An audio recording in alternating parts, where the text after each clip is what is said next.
Bhagavaram Samma Sambuddho Smatato Yena Bhagavata Dhammo Supatipando Yasa Bhagavato Savaka Sangho Dhammayam Bhagavantam Sadhammam Sasangham Nime Sakare Yadavaham Avobhiteya Pipujayama Saruno Bhante Bhagava Suchira Varini Putopi Pajima Janatanukam Pramanasam Ime Sakare Dugata Panakam Rabute Patitanatu Amma Kandidaratam Nitaya Sukaya Aram Sammadam Buddho Bhagavan Buddham Bhagavantam Abhivadi Swagato Bhagavata Dhammo Dhammanasani Supatipano Bhagavato Savaka Sangho Sanghamani Mayam Buddhasa Bhagavato Bhagavaganamagaram Daro Masi Namo Tassa Bhagavato Arahato Samma Sambuddhassa Namo Tassa Bhagavato Arahato Samma Sambuddhassa Namo Tassa Bhagavato Arahato Samma Sambuddhassa.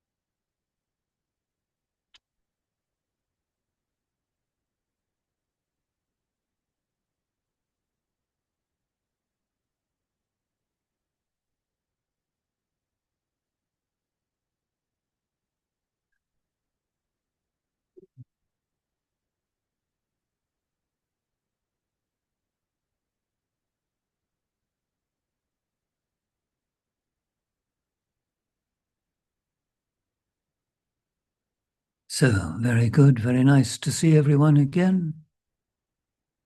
So please now, everyone here, everyone online, sit up nicely, good straight back, body and mind alert. And cameras on, please.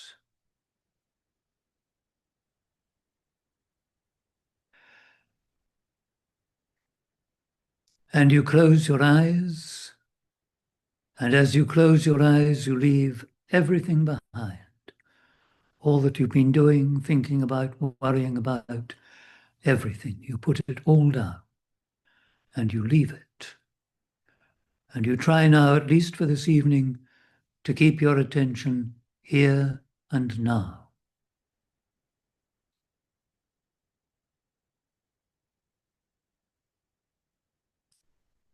And we'll commence, as usual, by bringing to mind the Buddha, recollecting the Buddha's perfect mind,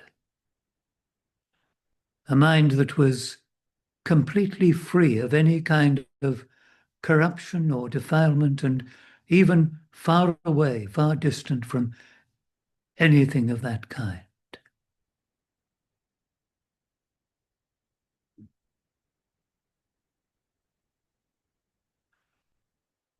A mind, too, of infinite compassion.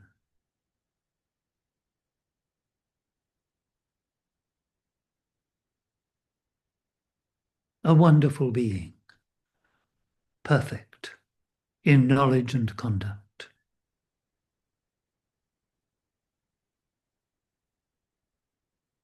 Now, when you recollect the Buddha, when you happen to see a Buddha Rupa, when anything at all reminds you of the Buddha, be inspired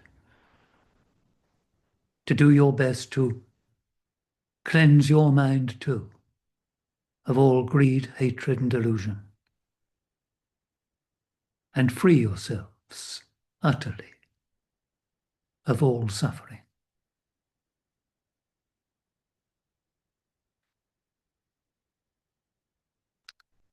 And approach this with a mind of loving kindness for yourself, and don't be shy about loving yourself, being kind to yourself. This is essential, really. It's not about being selfish. It's about being sensible and admitting that you're not perfect. One day you might be, but right now you're not, and you make mistakes. And that can't be helped. But do try to care for yourself and to do better, and always to remember and be pleased with the good things that you do. Like this, coming here this evening, in person or online. Rejoice in these merits. And as the Buddha said, do them again and again.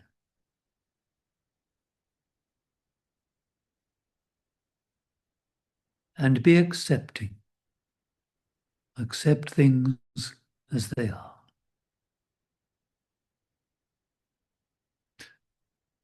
And with others, also, be kind to them too.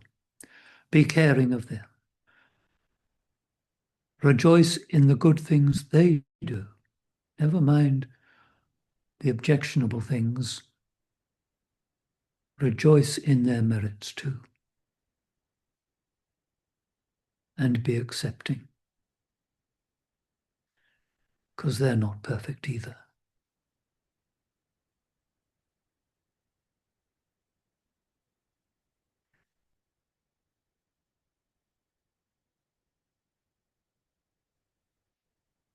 And then next, pay attention to your human condition.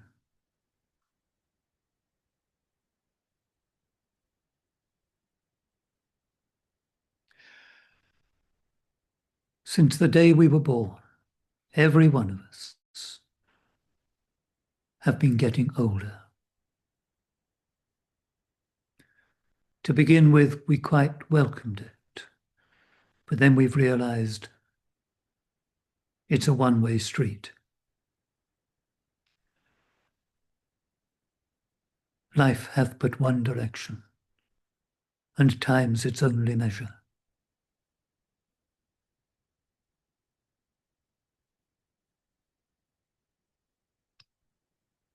And during that time, we can become unwell at almost any moment.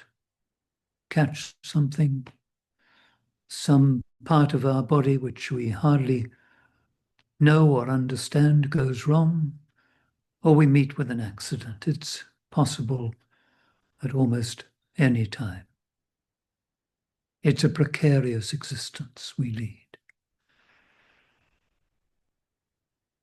And however it pans out, sooner or later, every one of us will die.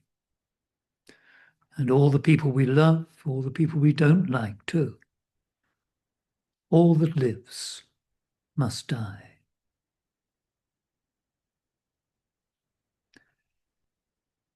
And all of this we have to come to terms with. This is the human condition. And to reflect on it is important. When we bring it to mind, when we bring it out in the open, we can reduce the fear that, unfortunately, we will nourish otherwise. And we can bring a sense of urgency to our practice, to the time when we can sit and meditate, to the time when we can hear and reflect on the Buddha's message.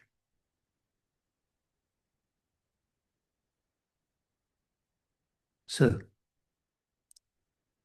check that you're still sitting up well. Good posture is important. And quite deliberately now, gather and concentrate your mind.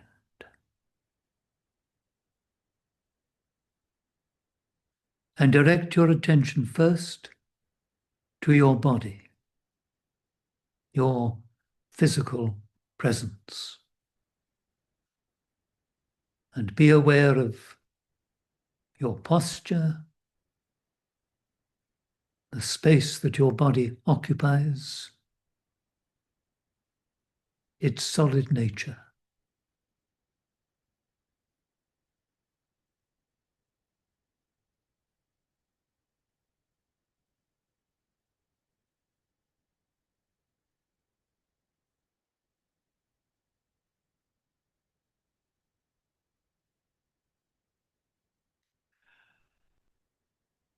And remember throughout the evening to be still.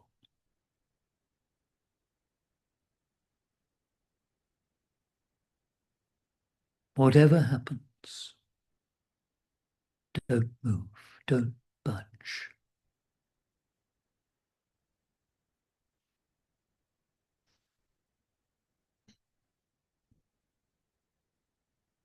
Now, as you sit, ever so still, be aware of that slight movement that you can't help. Your breathing.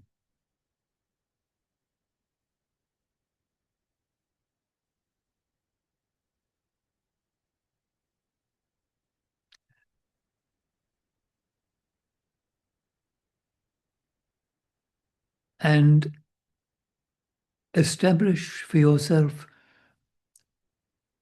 just where and how you perceive the breath.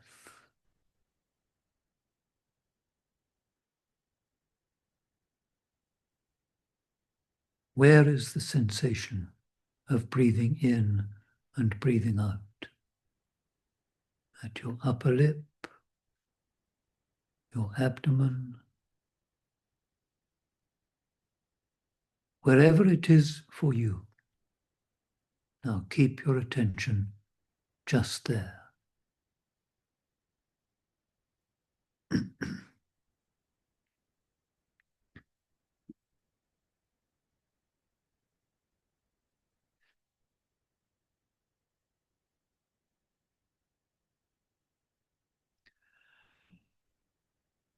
And try now to keep your mind concentrated on being mindful and aware of each in-breath, each out-breath. The whole breath, from the beginning through the middle to the end.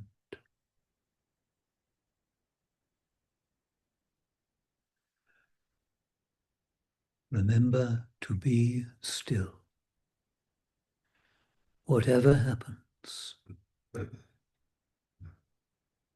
Now, if you catch your mind wandering, find your concentration interrupted by some sound or thought, idea, ache, pain, anything at all.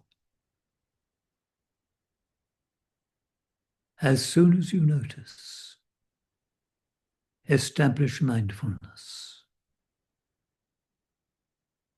Know what's happening. If it's a pain, if it's discomfort, simply attend.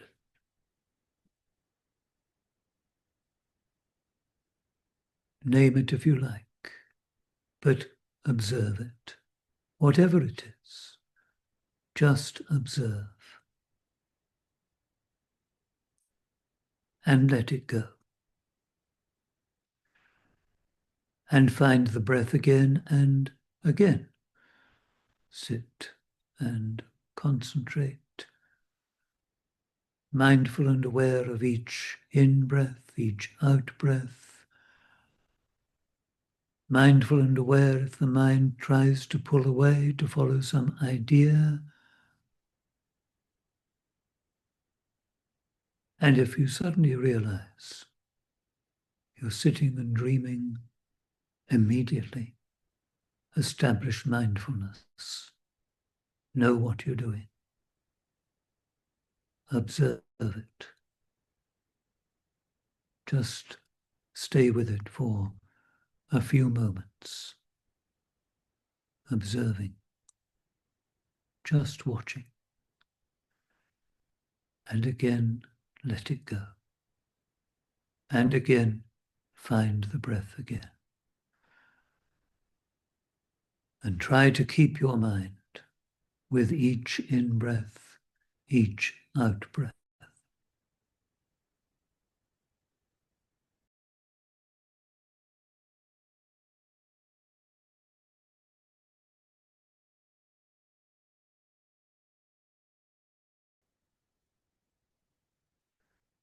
So,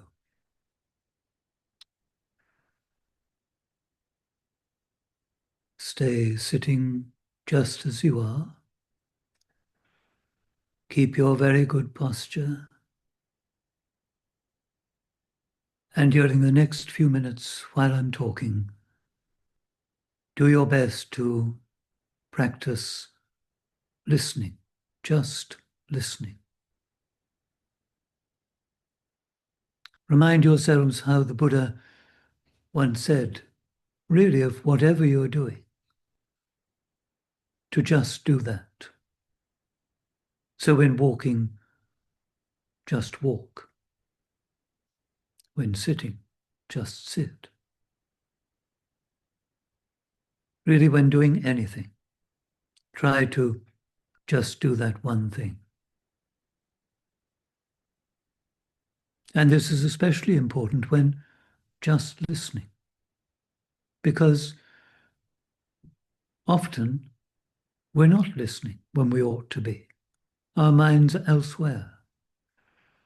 And in a conversation, well, you know yourself. You're trying perhaps to top what the other person is saying. Get your opinion in. Have them listen to you. And there's more of a competition going on than listening. When you learn to listen, you might actually hear something. And what you hear might really be of value to you. So try not to be asserting yourself, and think about that for a moment, but rather being receptive. When we're receptive, we can learn, we can absorb, we can benefit. But if we're always simply asserting ourselves, we're just piling on more and more trouble for ourselves. Not just clinging to me and mine, but reinforcing it, doing our best to build it up. to make it bigger and greater than other people. And that's a terrible trap that we probably fall into again and again. So be careful and take the opportunity of listening to just listen and to open up and be receptive. And what you hear might not be of much use, might not be very interesting, but if it has been of no real benefit to you, at least your time won't have been wasted, because you would have been practicing the art of listening. And that's always a benefit.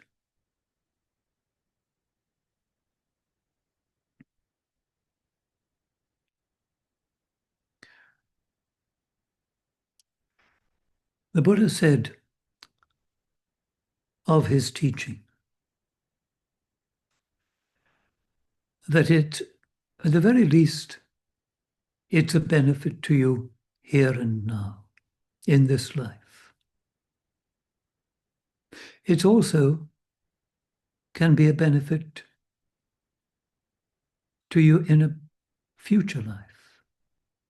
Of course, many people are skeptical about this and don't believe in rebirth. And that's why the Buddha said, well, if you don't, never mind. Practice what he taught, and it will make you happier. Immediately, it will make you happier. But it also lays down foundations for a future life, for happiness and a benefit in a future life. But then there's a third reason to practice. And that, of course, is to realize ultimate truth, to overcome your defilements completely, to enter Nibbana,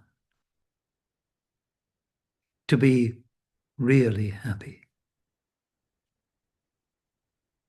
What we call happiness nowadays, of course, for most of us is not happiness at all, really. Well, it is for a while.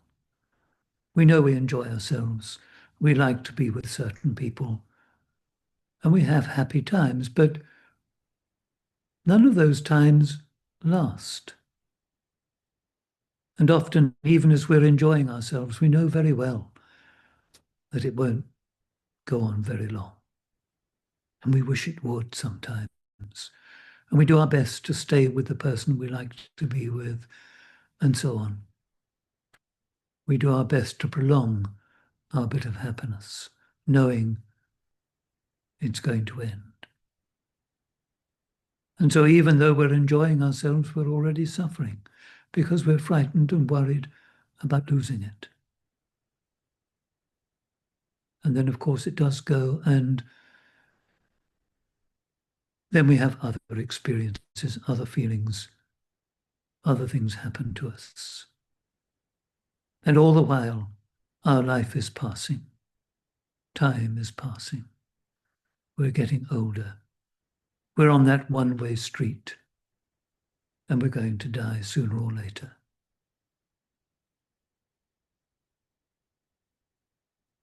And that's what we struggle with. We fight to survive. But it's not really good enough. And so the Buddha's teachings take us further to an ultimate happiness, to the end of suffering, to the realization of Nibbana, to the end of this round of rebirth. So hearing the Dhamma, practicing the Dhamma, has these three benefits. In this life, the future life, and the complete ending of suffering and freedom from the round of rebirth.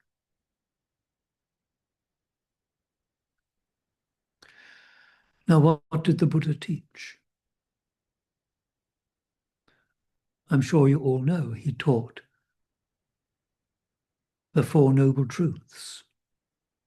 These Four Noble Truths are the foundation of Buddhist teaching and practice.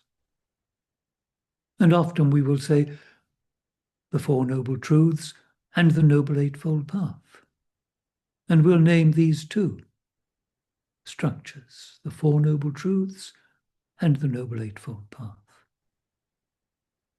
And of course, the two are interconnected, because the fourth of the Four Noble Truths is the Noble Eightfold Path.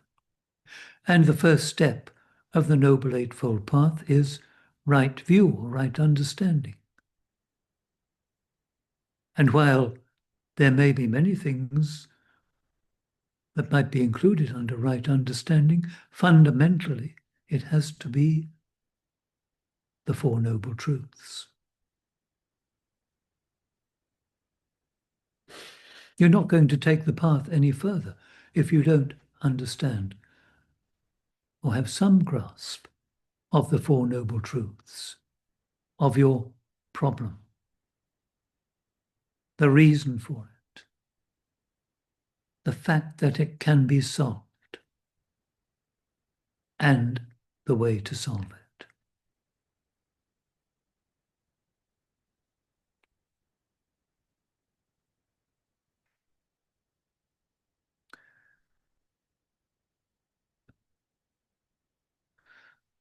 So, there we have it.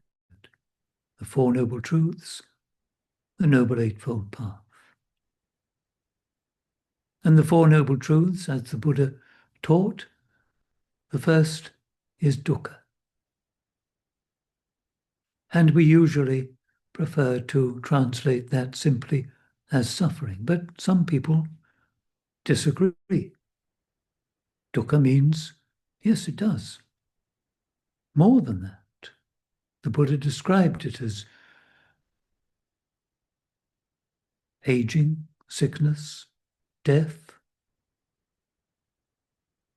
not to get what you want, grief, all that. And in short, he said, the five aggregates: form, feeling, perception, mental formations, and consciousness. Just really and truly what you are. Yes, this is unsatisfactory. And what is unsatisfactory? What is imperfect? Well, isn't that experienced as discomfort, unhappiness, in short, suffering? So yes, our lot as human beings is just this. And we do suffer. There is no getting away from it. And we suffer for a reason. There has to be a reason for everything. And the cause, the source of our suffering is here within us. I know it's very tempting to blame. We live in a society which likes to blame.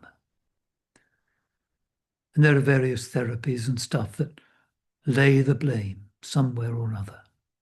With your parents, with this, with that, with the other, with the government. We love it. It's here. We have the choice right here about how we react to things, how we deal with things, how we live our life. And so the source, the reason is here. And fundamentally, what do we find when we examine ourselves? Craving, desire, wanting, asserting ourselves again and again. We see something, we like it, we want it. We enjoy that time. We want it. We want to keep it. So where there is desire, there is attachment. But where does this come from, this whole trouble? The Buddha traced it back, ultimately, to ignorance, to not knowing, not seeing, not understanding the true nature of things, not really getting it, that things are changing. When you sit and you meditate, you're concentrating your mind, but then something interrupts it, and if you watch that something, you will see it moving, changing. This is the nature of everything. All that we experience, all that we are, is in a constant state of flux. It never stops. So there is a reason, there is a cause of our suffering. And then the Buddha said, this can be ended. You can stop your craving. You can end your suffering. And he gave the remedy. And the remedy is the Noble Eightfold Path. And it opens with right view. And right view runs through the entire path, like letters through a stick of Brighton rock. Right view. And essentially, under right view, the Four Noble Truths. We've got a problem. There's reason for it. It can be solved. Here's the way. And what is the way? It's the practice of the Noble Eightfold Path, which the Buddha on other occasions summed up as morality, meditation, and wisdom. Or rather, sila, samadhi, panya. I kind of prefer to talk about sila than morality. Morality is a bit, it carries baggage, at least with me it does. And sila doesn't. And sila I can see as creative. It produces benefits. When you practice sila, it frees your mind. It frees you from remorse, frees you from worry. You begin to blossom.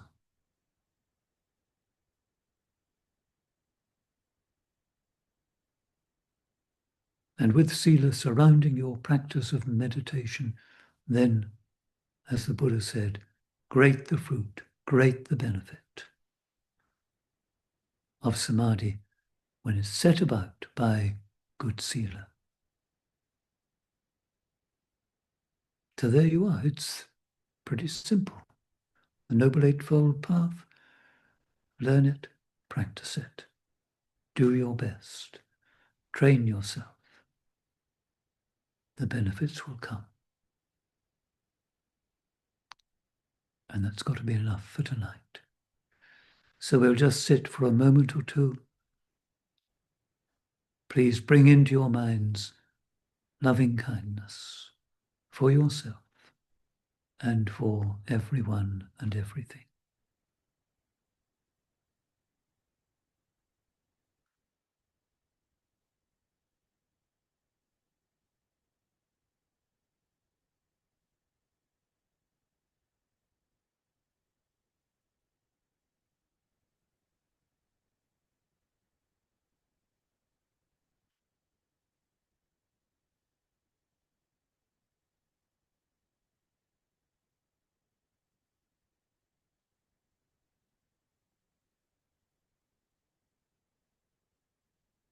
May you and all beings be well and happy. May you and all beings be free from all suffering. May you and all beings realize for yourselves the secure peace of Nibbana.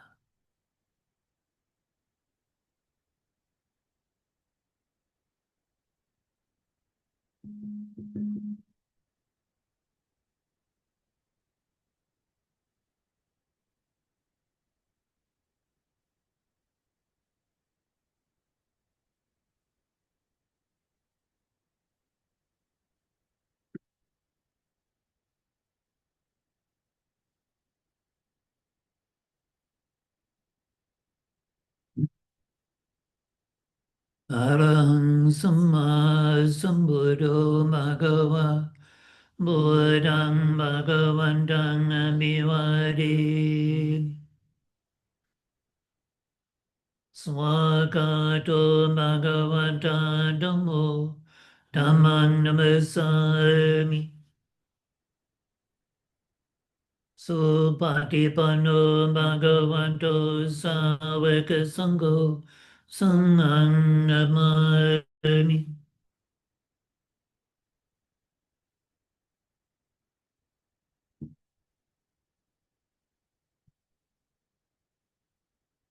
Thank you all for coming.